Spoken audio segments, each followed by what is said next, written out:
Hi, I'm David King-Lassman. This is ExploreXR, and today I'm delighted to be joined by Ruby Woodward from my home country in England, and you're actually in Cambridge, and you're actually a doctor. So I should say Dr. Ruby. But anyway, Ruby, hi, thank you so much for joining me.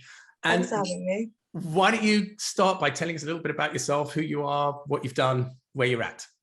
Yeah, no problem. So hi, I'm Ruby. I'm currently doing a PhD in medical education down at Cambridge University. As David said, my background is in medicine. I trained as a medic back in 2012, and then then done a master's in psychology, and then started out this post in medical education in October. And my PhD is specialising in immersive tech, and as part of that, we're working with GigXR, working on a new application for teaching and kind of bringing the academic side of into that as well. So it's a really exciting new project. Fantastic. And Ruby, I have to ask, you study as a doctor, and I know that there's a lot of work that goes into that, you know, many years of study. And presumably when you start out on that trajectory, most people are thinking that when they graduate, they're going to specialize in some sort of clinical practice and become a practicing doctor. So you kind of steered off in a different direction and went down the academic route. What prompted that choice, if you don't mind me asking? Well, I was always interested in education and teaching. I think in terms of a speciality in itself, there's so much more room for kind of creativity, for innovation in that field. Sometimes, obviously, there are in other specialties, but you have a lot more scope there to kind of bring your own sort of changes into it. So that's always interested me. And I took some time away from clinical practice to do this psychology masters anyway. And then this post came up, which brought together everything that I love, which was the psychology side, the teaching, the tech and the innovation, and the medicine. So I couldn't not apply for it because I just saw the job application and it was just everything that I'd wanted. And I get to still do the medical side because I get to teach trainee doctors and help as a kind of subject matter advisor on the new app we're developing. So I feel very lucky that I get to do both still. Right. I don't feel like I'm leaving that part of myself behind in a way, which is nice. And of course, you get to do that at one of the most prestigious academic institutions in the world, right? So you're able to say, hey, I'm doing a PhD at Cambridge. I mean, bet your parents are very proud.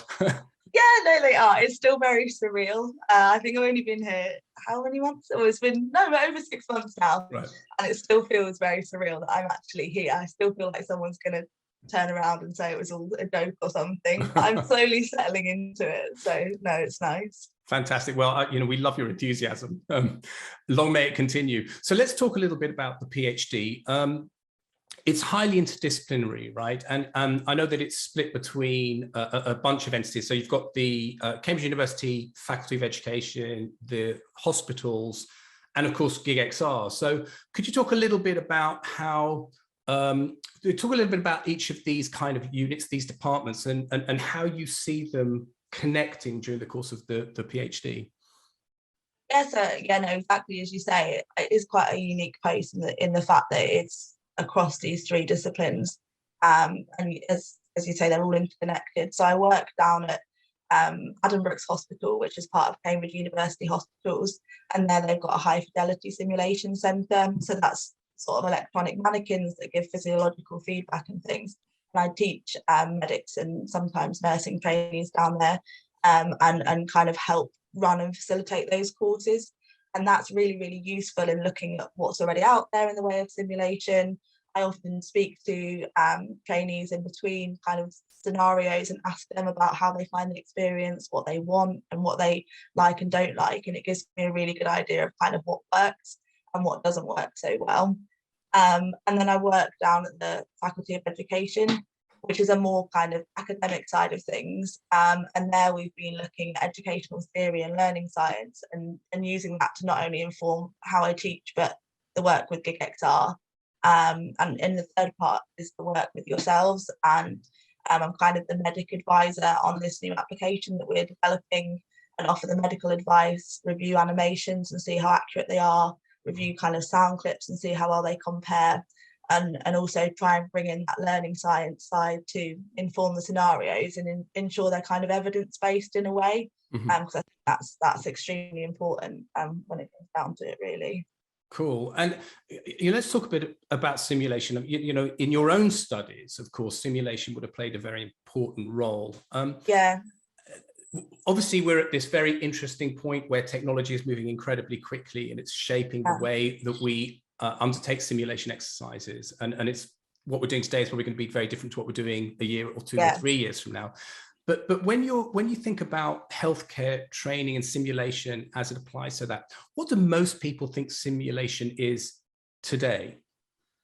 I think people don't think about simulation being the use of any technology, any environment. Basically, it's any recreation of a clinical scenario. And I think most people think of it as, those kind of resus mannequins that people think of, quite scary looking. And that's what we think of when we think of those kind of things. And really, it's actually the capability to recreate any clinical scenario, to allow candidates to work through scenarios in kind of what is a low risk setting, so they can practice these high risk procedures. And whether you augment that with technology or role players or a case study is kind of by the by, it's all simulation in a way. And I think people often forget that. And as you say, it's majorly being overtaken by the use of augmented reality, virtual reality, and kind of immersive technologies. So it's quite an exciting space to work in because it's just developing so fast. Right. And I know that, we had a conversation offline, and, I know you studied at a university that wasn't quite as well resourced as some other institutions. And one of the things that I often think about simulation is it's sort of a little bit unfair, isn't it? Because you can be, at a smaller school with less funding, less resources available, and you might not have access to some of the really high-end, high-fidelity mannequins out there, right? Yeah, I think it was still a great teaching experience. We had some simulation, which I think probably for the time was good, but I think in terms of what's available across the country, sim centres are kind of independently managed. So one trainee can have a very different simulation experience to another. And kind of that's what we were discussing in terms of what's out there and what's available. And I think the thing is with immersive technologies is it's kind of creating hopefully that standardization between sim centres where everyone can have the same access to the same training, or you don't have to travel for miles, because I'm currently in the east of England. It's a very sprawling area and hospitals are very spread out, and it means that you wouldn't have to travel for miles to a sim centre to train. Instead, you could use an AR kind of headset, and or you could sort of do it remotely, and it would be a lot more accessible for everybody. Hopefully. Right. Yeah, no, that's certainly how we see it. We see technologies like ours and others that are in the space really going some way to helping to sort of democratize simulation learning, making it accessible and available to everyone because it's relatively low cost. So let's talk about mixed reality now then. And what do you think are the potential benefits as you see them using mixed reality for training within the medical education field? And is there anything in particular that you're excited about regarding the expanding use of mixed reality in this space? I think, well, first and foremost, I think what we've already spoken about is accessibility and providing that to medical trainees, which currently isn't there in the way of simulation. And I think another thing that AR can do, because a lot of it is very realistic, the way that the animations are, and medics go through such a steep learning curve when you make any transition. So if you transition from being a medical student to a junior doctor, it's a huge jump. If you transition from being what we call in the UK a house officer to a registrar, which it might be slightly different in the US, it's a huge leap. And I think something that AR could do is help kind of close that gap for medics and make that transition a little bit easier, as well as hopefully just preparing them better for being in a clinical environment, which we're hoping will have a knock-on sort of clinical effect on kind of patient safety and patient outcomes. And I'll talk about that a bit later in terms of measuring the efficacy of these things. But that's really the end goal when it comes down to it, for us at least. So I think kind of bridging that gap is one really useful thing. And I think something that is particularly unique to AR is this mixing of the real world and the virtual world, which you don't see with any other technology. And with that, I think you've got so many possibilities for surgical training if you have good sort of haptic feedback, and you can combine the two. And I think the possibilities with that are endless, because someone can be doing a physical procedure but then have an overlay of a really realistic kind of lifelike image over the top of that. And with that, I think as the haptic feedback and tracking becomes more and more advanced, it's going to create amazing training resources in the future, hopefully. That's a fantastic answer. Thank you. I know one of the things that we're very excited about is, as we have people like you doing research into the efficacy of mixed reality and other extended reality technologies, we're very excited to see what the output of that will be, because we're working with institutions who have a strong thesis that this kind of technology is going to really help drive standards, drive learning outcomes, and ultimately, as you say, that will trickle down to improve patient outcomes, potentially even saving lives, right? It's going to be great when we've got a lot of academic data that supports that theory. So how do you think about the academic element of your work, particularly in the way that it informs what you're doing with us, but how academia can help drive this as something that could really become like the gold standard of training and simulation? Yeah, no, I think you're right. I think testing its efficacy is so important, because ultimately we're using devices that are used to train healthcare professionals, which are then dealing with patients. So it has to be teaching what we think it's teaching. And as you said, I think this kind of multi-center approach is going to be really, really important. In order to compare evidence, we need to make sure that we're measuring these outcomes in the same ways. And ways of doing that, it's extremely complex, because we're measuring a whole range of technical skills that doctors have, and the non-technical skills like communication skills and situational awareness. And we're doing a lot of research currently looking into what is the best way to basically assess and examine those things. And I've been looking at the literature, and we're currently piloting different instruments to see which one will be best for measuring those skills. But I think having a lot of different approaches in kind of one study is really important. So we'll probably look at both quantitative and qualitative data. We'll be looking at self-report and objective and observational data. We'll be interviewing candidates. And I think very importantly, we'll probably be doing a time series where we measure over a period of kind of 6 to 12 months to see if these kind of effects are sustained. And once we start doing that, I think hopefully other centres can start working on researching these things, and we can create a bit of an evidence base, because at the moment there is quite a bit of evidence out there, but there's quite a lot of difference between the evidence, so it's really difficult to form that into one kind of cumulative evidence surrounding the efficacy of simulation. So if we could do that for AR and immersive tech, that would be great. That's the goal, at least. It's not easy though. Very early days, but I guess there's nothing definitive that you're already seeing, or are we going to wait and see till the study is done? Do you mean in terms of assessing outcomes, or in terms of?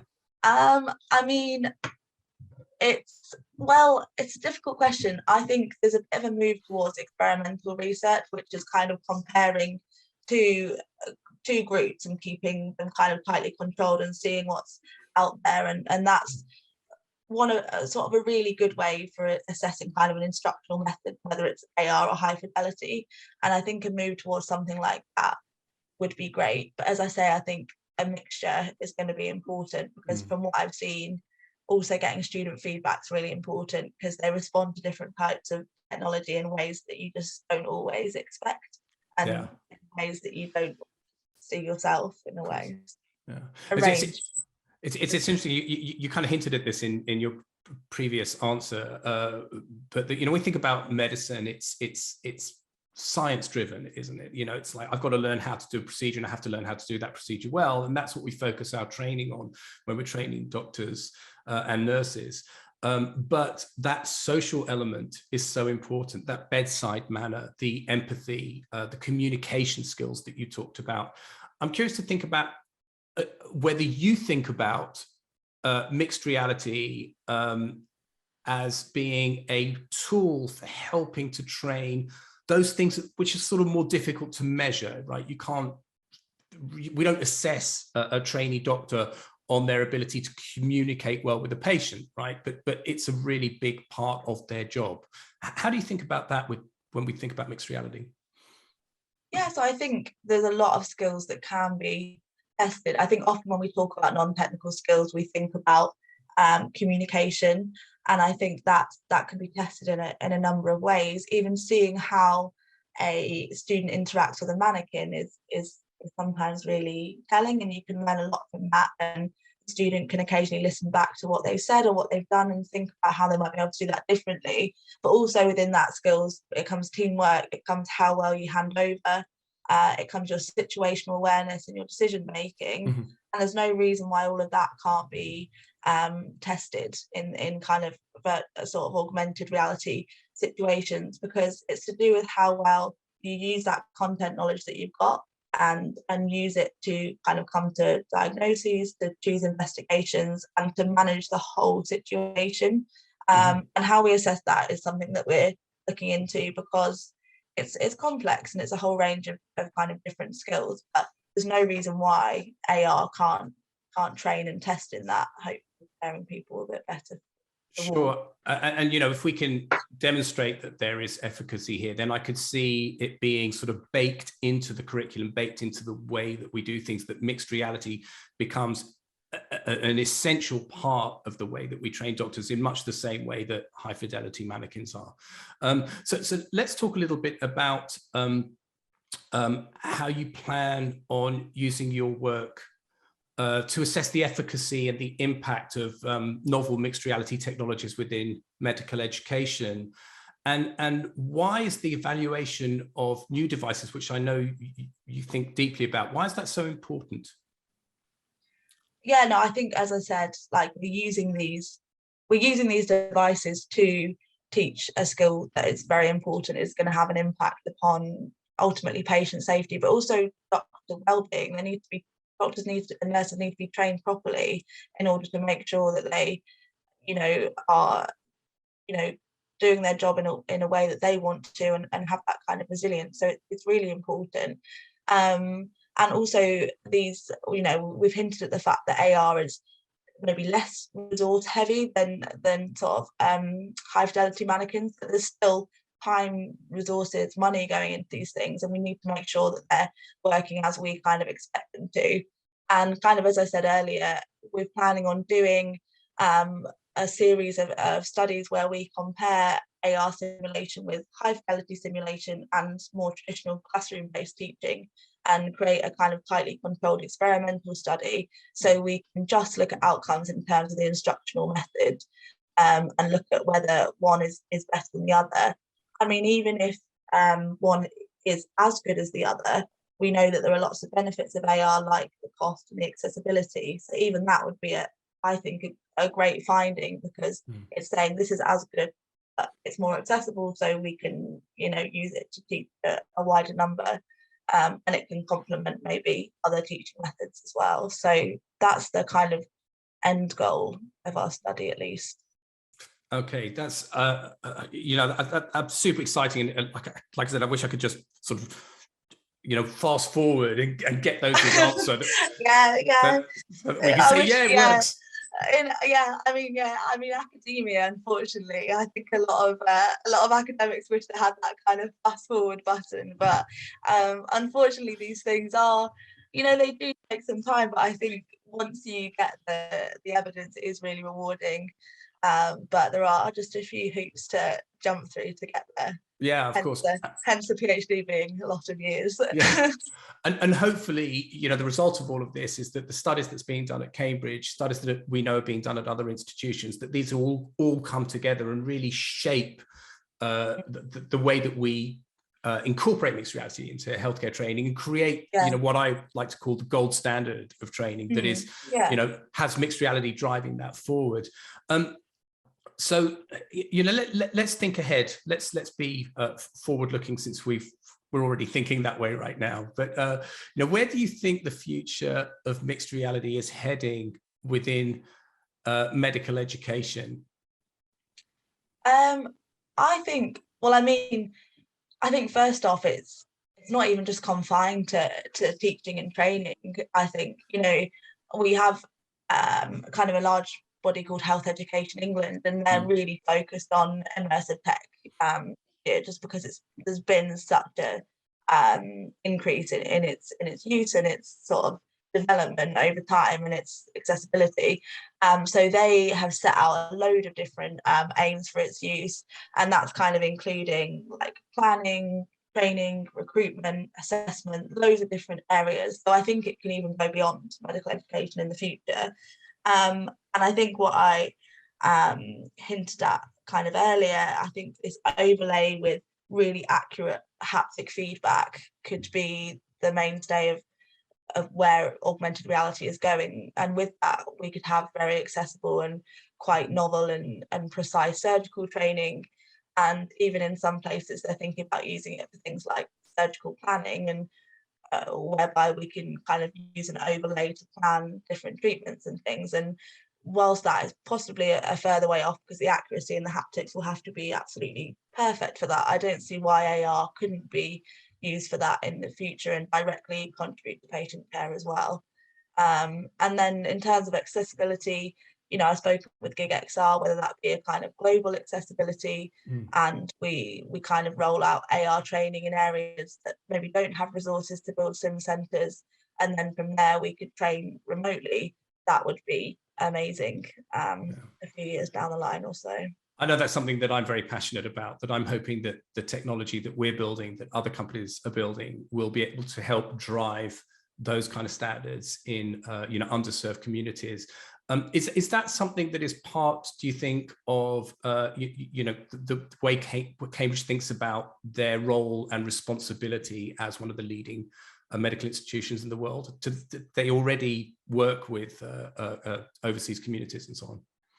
Yeah, I think so. I think they, well, my view is with research, you're wanting to create something or evidence that goes beyond, you know, a small area or a small bubble. So I think the aim with many institutions, including Cambridge, is that it has a more kind of wider impact, the research that you're doing, and a lot of people go into it for that reason. So I think the great thing about being here is there's so many collaborations set up with researchers all over the world. It's like there's more than you can ever get your head around. Right. Like if you need a contact with anyone in any country, you can have that, and you can kind of set that up. So I think there's definitely the resources here and space here to be able to do that once we've got to the point where we've kind of tested the technology, hopefully. And as you say, a lot of places don't have the infrastructure or the support to create a high fidelity sim centre because it's resource heavy. So if we can kind of mitigate that gap a little bit with AR, then that would be amazing. Yeah. Well, I definitely think we're well on the way. You know, we got it already. But yeah. So look, before we sign off here, let's talk a little bit about what we're doing together. You know, the great institution of Cambridge University Hospitals, and this small company out in North America, GigXR, that is really you know, building a global footprint now, and we're building our reach and our reputation through partnerships like the one that we have with you guys. So let's give everyone a little taste of what we're doing, what the product is that we're working on, and where you think the value will come from the product once it's in the market. Be very specific. Okay, yeah, so we're working on an app which is a series of acute medical scenarios that candidates can run through in real time. And we have a holographic patient which responds in real time to interventions that the candidate makes. So they're very much encouraged to interact with this 3D world, but it also combines with the real world as well. And with that, we're hoping that we can train medics and healthcare professionals of all different levels in dealing with acute medical scenarios, as I was speaking about earlier, those high risk, quite scary situations, which are, you know, very being able to kind of rehearsing and simulation is extremely valuable. So with that, we're currently working on a respiratory module. So we've got an asthma patient who, which we're kind of working with at the moment, and candidates can offer different interventions, and you can do investigations, and they change over time, and they're very responsive to what the candidate does. So we're hoping that will make it as close to real life as possible, and alongside that the animations are extremely realistic, and are really coming together. So I think it will be like a fully kind of immersive experience for candidates, and they really will get a lot from it in the way of acute medical training, and we're hoping that it'll prepare them for when they actually see those situations in real life, and just give them the confidence to manage them well, hopefully. Oh, well, that's fantastic. And I think that's a beautiful way to wrap up this conversation. Ruby, it's been such a pleasure talking with you. Thank you so much. Thank and you. Thanks for all the really great work that you're doing. And thank you for having me. Let's reconvene in 3.5 years from now, and you can talk about your findings. Yeah, and then we can press the fast forward button. There we go.